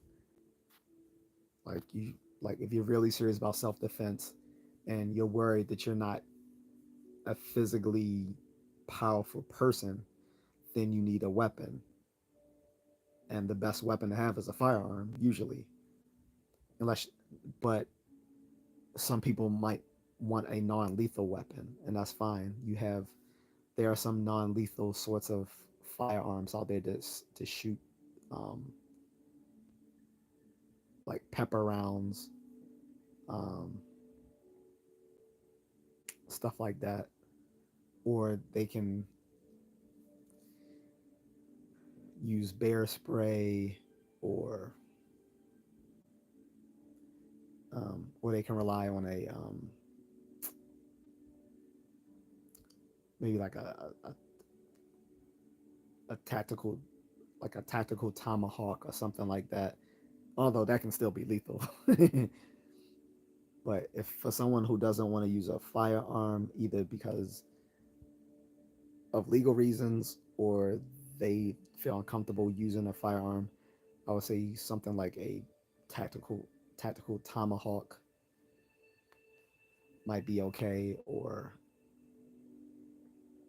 something of that nature. I'm not going to recommend a knife because a lot of people don't have the lethality in them.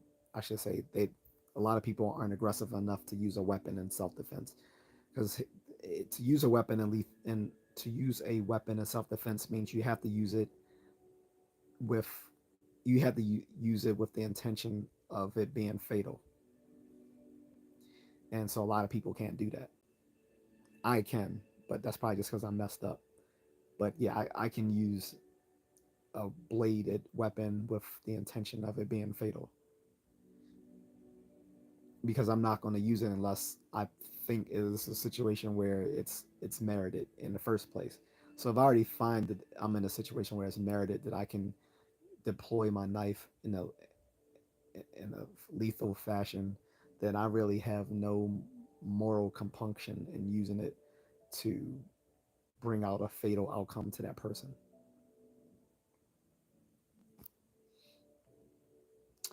Um, I have to be careful how I word these things. Uh, but I would say this, like, so you would probably like three weapons on you at all time. Like, again, if you're comfortable with a firearm, so you have your concealed carry firearm. You will have your blade as a backup, and usually you can get those. You can sometimes find them holsters will that has both that will be able to carry both your knife and your blade. I mean, sorry, both your gun and your blade on it. But even if not, this you can easily just put the weapon in an appendix carry and hold the knife either right next to it or in the pocket. And then you want like maybe like, and then you want third a backup non-lethal weapon like a tactical flashlight, tactical pen. So I mean, some people might carry more weapons on them. I might, but those would be like your minimum, like a your concealed carry, your concealed carry gun, your EDC knife, and like a tactical flashlight or pen. And then you need to have some hand-to-hand training because depending on the situation, you may not be able to deploy your weapon, or you may not, or you may not be justified in using it. You might be justified in hitting someone to defend yourself, but being justified in hitting someone is not the same as being justified in pew pew. So those those, those have different those are different degrees of danger, right? So there there are many instances where you're justified in hitting someone that you're not justified in deploying a blade or a gun. So it's all in the degrees of danger. So it's going to take a little bit of common sense here, and I know that's in short supply sometimes. especially in the heat of the moment. It's hard. It would be hard to make those judgments. This all goes back to why you need to have formal training, though, right? Because without formal training, you're going to be poorly equipped to make those judgments. So, for instance, when I go out at night, sometimes like the market is so close that I don't drive there. I just walk there.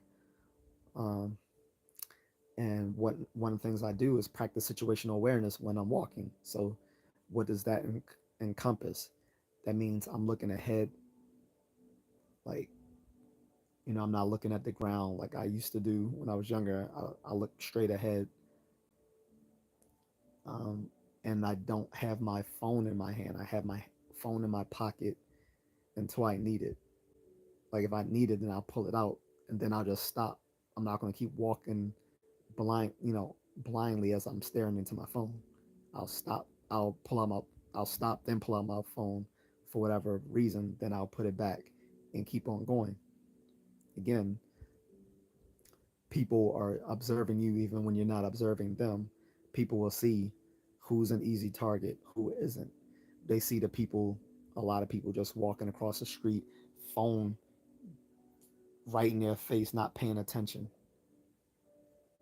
They know these are easy marks, right? And so in the evening, right?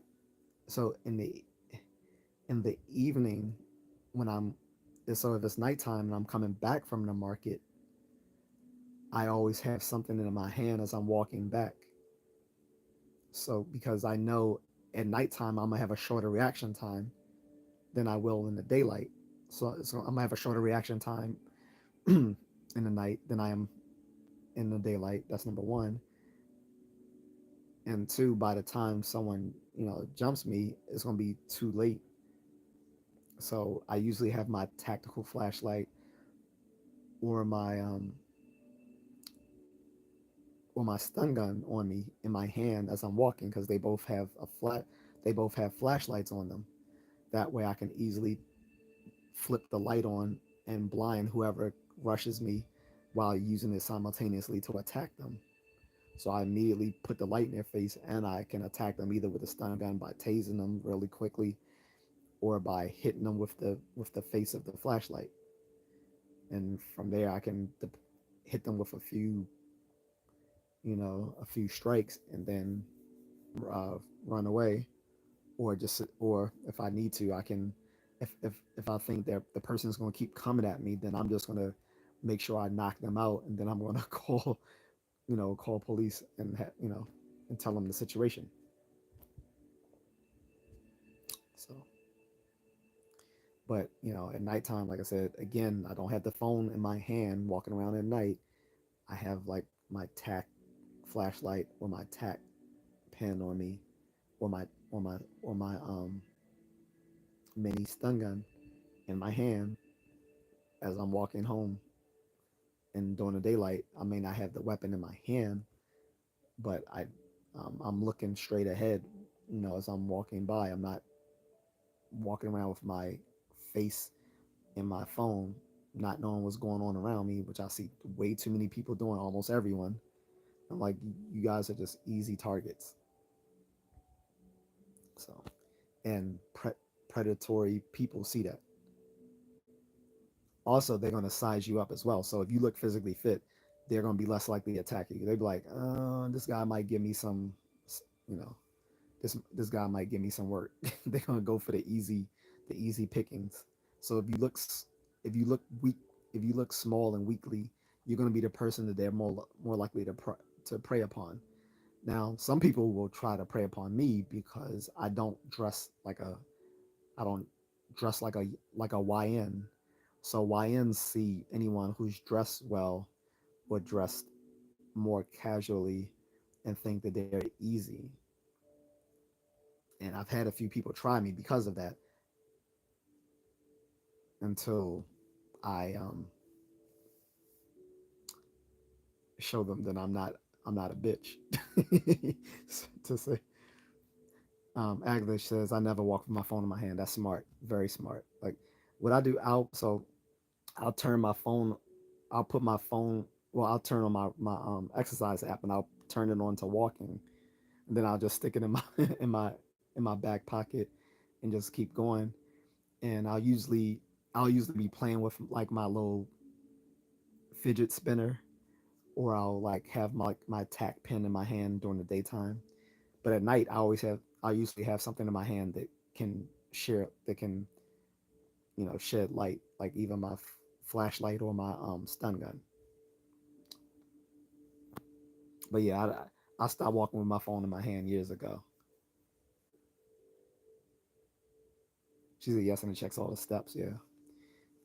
Like I said, I remember in downtown Baltimore, I went to this Chinese place for lunch. I come back and I have my phone in my pocket, right? Because again, I don't like walking around with my phone in my hand, especially I'm in downtown Baltimore, Hood Central, and the pocket has holes in it, but I don't, that's intentional. Like I don't care it has holes in my pocket. And some little junky type dude was like, "Yeah, he said your phone hanging out your pocket. I could just take it." He said something to he said your phone is hanging out your pocket, something like that. And I think he said something like I can take it or something like that. And I turned around. I said, "Oh yeah, nigga." He quickly shut up.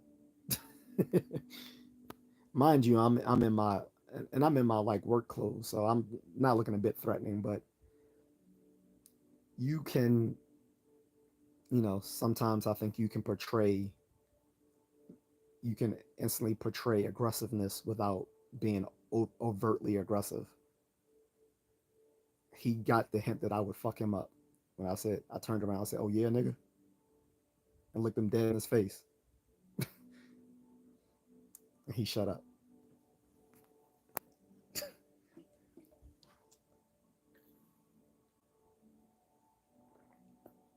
And that's another aspect of self defense is looking self confident, being physically fit. Like I said, half of self defense is being physically fit anyway, because one, most people aren't going to pick on someone who's physically fit anyway unless they have a weapon or they're going to jump you with multiple attackers. But one on one, they're not going to go against someone who they think is going to, give them a good fight. And two, being physically fit is important because you can't fight if you're not in shape, if you're not conditioned. So that's the other thing.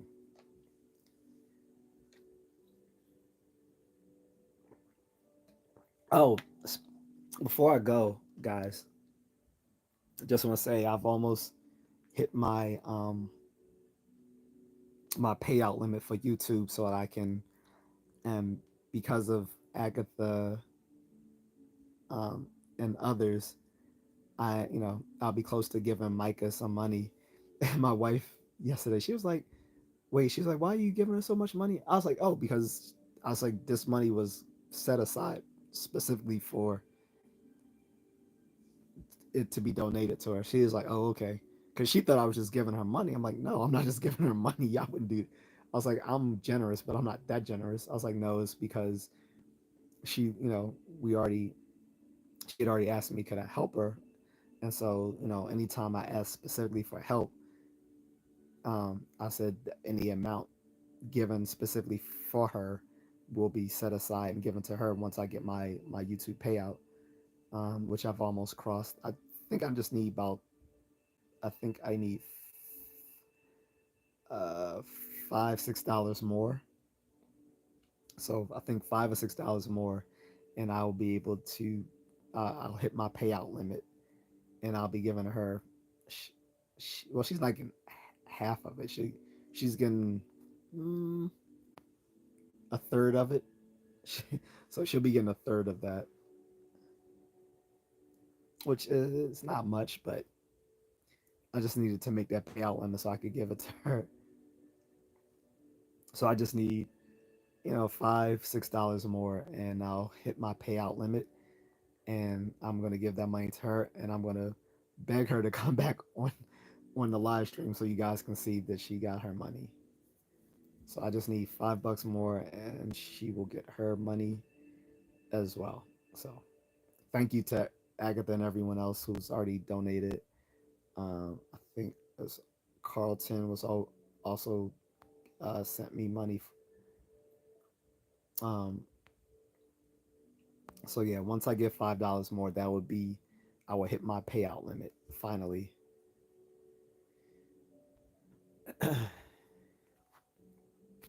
Unfortunately, anything that I got through like Cash App doesn't count because I can't.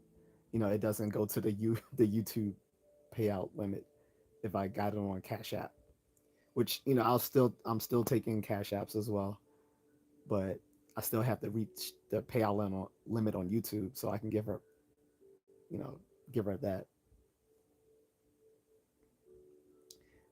And I haven't heard from her in the last 2-3 days, so hopefully she's okay. I have not. I'm still waiting for her to give me an update on her daughter, who had been hospitalized about a week and a half ago. So still waiting to hear an update on her about that. But once I hit my $5, then that would be it. Also, people can sign up for my memberships on my channel too. Oh, thank you, thank you, Agatha. I genuinely wasn't expecting that. I was I was just about to say people can also sign up for my memberships too, because through the memberships, um, that'll help as well. And I have some content behind my paywall for the membership as well. And the membership is about the same price too as well, about $4 or $5 actually. So um, that would be good. Agatha, correct me if I'm wrong. Did you ever ask me, or did we talk like privately? Um, did you want some virtual self defense weapons? Excuse me, lessons? Because I always tell people the first lesson is free. So if anyone wants to train with me, the first lesson is always free. You gotta give a people, you gotta give people a little taste of the blue magic first. I'm, I'm joking, but yeah, you gotta let the people get a bit first. Hey, Mrs. Contrarian, what's up? What's up, baby Mahal?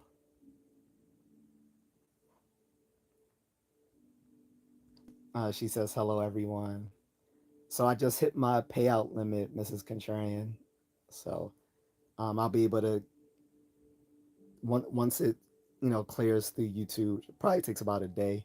Then I'm gonna send that to Micah, but I'm gonna have her come on the live stream again, so she can let everyone know that she got her money.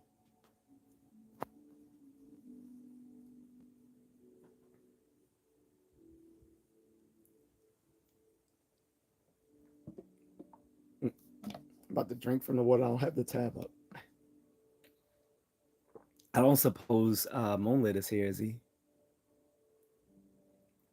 He said he's doing. By the way, guys, for people who go to Moonlit Fern's live streams, because he usually streams a little bit later than I do. He said he's doing better now. He told me on Snap that he can actually run again now. So for people to know, he had injured his foot several months ago, had to go into surgery and even get some um what do you call those little metal things they got to put in your in like in your foot or leg or whatever. He had to have that. You know, it was that bad. I don't know what he was doing. He must have been like drunk, drunk. I'm joking, but yeah, he badly injured himself to the point where he needed surgery and had to get some stuff done to his foot. But he says he's at the point now he can actually run again, so that's good. Um, so he said he's been working out and doing all that good stuff. So if you guys see Moonlit, let him congratulate him that back. He he's back to fighting shape now. But again, thank you to Agatha. So that should put me past my payout limit, or just at or should put me right there that I've reached it. And once it clears to YouTube, and I think that takes a day. Oh, his channel name is just the same as his name on here. It's just Moonlit Fern. I'm surprised. I thought you had already been to his channel already, actually. But it's this his channel name is just his YouTube name. He doesn't have a different name for it. But so the thing is, it's hard to find because like he'll go live and then, but unlike me, he doesn't he doesn't upload his live streams after he's done. He usually deletes them after he's done, just because he was saying there's a lot of strong language. So he doesn't want to run afoul of YouTube's guidelines by uploading live streams where it will have some harsh language. He's like, okay, we'll go sign up to him. Cool, thank you. I'm sure he'll appreciate it. And he's usually up late at night because he's all the way on the other side of the world. He's in Thailand, so for him, this is um one. It's like 1 p.m. for him. It's 1 a.m. for me, so I'm about to leave. But I will take any more martial arts questions if anyone has them. And again, like I said, I I had wanted to list off all the martial arts that I've been exposed to, and then I forgot that I wanted to list the martial arts that I still yet haven't been exposed to. Uh, the martial arts I haven't been exposed to formally yet. So the ones I've already been formally exposed to has been again one judo, two taekwondo, three wrestling. Originally folk wrestling that we learned in middle school and high school. Oh, good night, Agatha. Thank you again. I'm just gonna list off my martial arts and then I'm going to bed myself and talk to Mrs. Contrarian.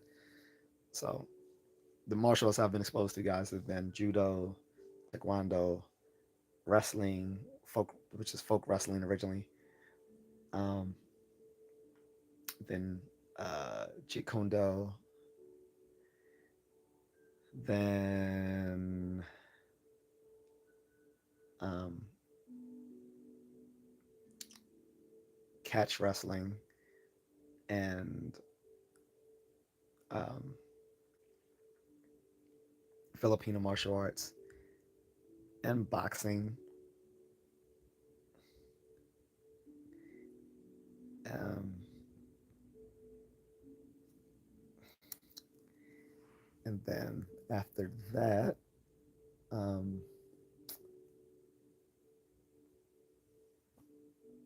and I'm just talking about formal training, not training I did like just with people privately. I'm talking about like informal. Um, I mean, in some sort of formal class, so or gym rather, or ring, whatever.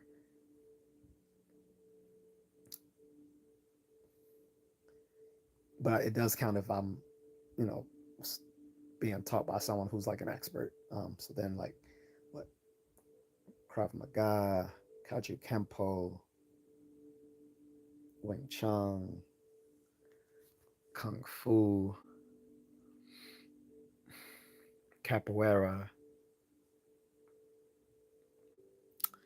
fencing, um,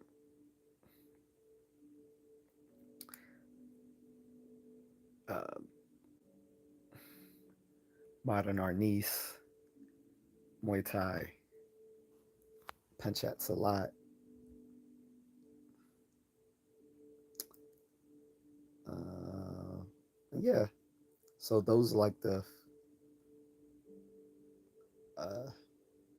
I guess the 15 styles I've learned. Oh, and kickboxing, of course. So those are like the 16 styles I've been exposed to so far formally, and the ones I still want to like to dabble into that I haven't yet has like to check out sambo, Russian sambo, sanda, also called sancho, is Chinese kickboxing, which I almost competed in many, many, many moons ago. And never did. Um, Brazilian Jiu Jitsu, because again, I haven't formally trained in it. I've had exposure to it informally, but not formally, right? But I have done like judo and wrestling and salat, which are also grappling. So yeah, Brazilian Jiu Jitsu, I want to like formally look into it, even though I've made fun of it a lot. But usually, whenever I'm practicing in an MMA gym, they practice like there are people teaching jujitsu the same time that people are teaching Muay Thai or boxing, and I'm always going to prefer like the Muay Thai or boxing over the Brazilian Jiu-Jitsu. Um, so yeah, what is Savat? Like I've been informally exposed to Savat, but I haven't taken formal lessons in it yet. So I don't count the informal exposure. It has to be like actual like a actual class or gym. So Savat. Um, Traditional karate. I've learned like taekwondo and some elements of karate, but not formal karate. So, and it can be like Shotokan or Okinawan karate. Um,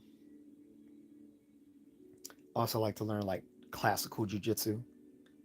What's up, Joe? He said this might be kind of off topic, but is UFC going to the White House?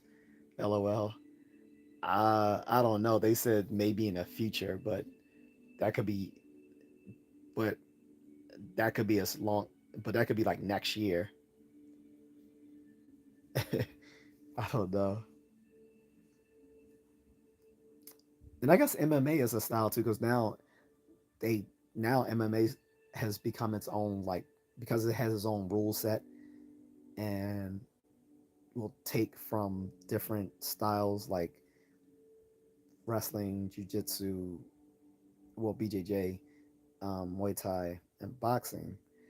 MMA has become its own style as well. Even though I think people who practice it as its own style aren't as good as the people who practice each of those styles separately. But I would still wouldn't mind trying that out. um, what else would I like to try? Um,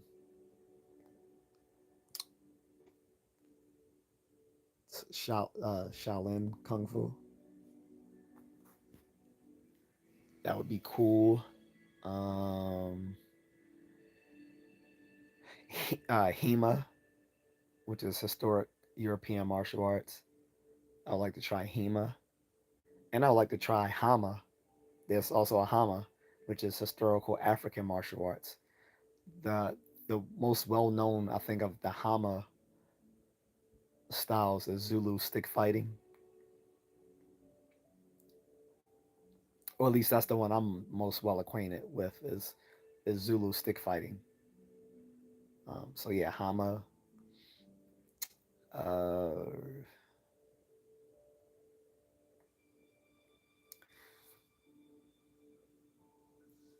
like to learn some more Filipino dirty boxing, like formal Panantukan and Panajakiman, which is Filipino dirty boxing uh, and Filipino kicking. Then there's a Filipino kickboxing style too. I forgot the name of that. As well as Dumag Filipino wrestling. I like to try that, and the kicking style that comes out of this province, not too far from where my wife and I live. Forgot the name of that, so I'd like to try that out. And I like to try out some other salat styles, Kuntao salat, which is the Chinese-based salat, and Malaysian salat. I like to try that, and the Brunei salat, which means I also want to travel to Brunei. Um,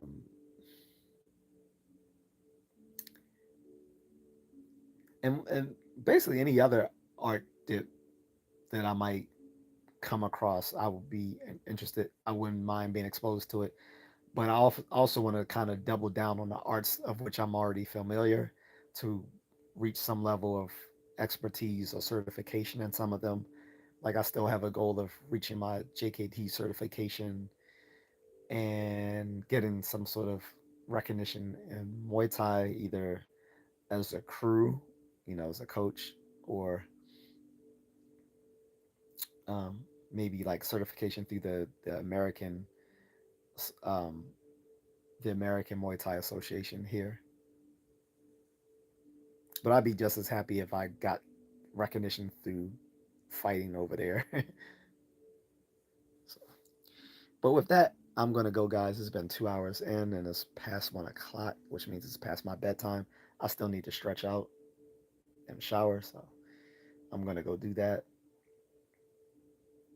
Um, Till then, guys, have a good night. Thank you again to everyone who's helped me with my donations to give to Micah, Carlton, Agatha, um, and if I'm missing anyone else, I apologize. But I will be, um, sending her those monies. I'm gonna let her know the good news. I think she's up, and hopefully once the money clears and I can send it to her, I'm gonna bring her on live stream so you guys can see Micah again. Some of you've never seen her, um, but you'll be able to see her and know that she actually received her funds from me. All right, but till then, guys, good night. Thank you.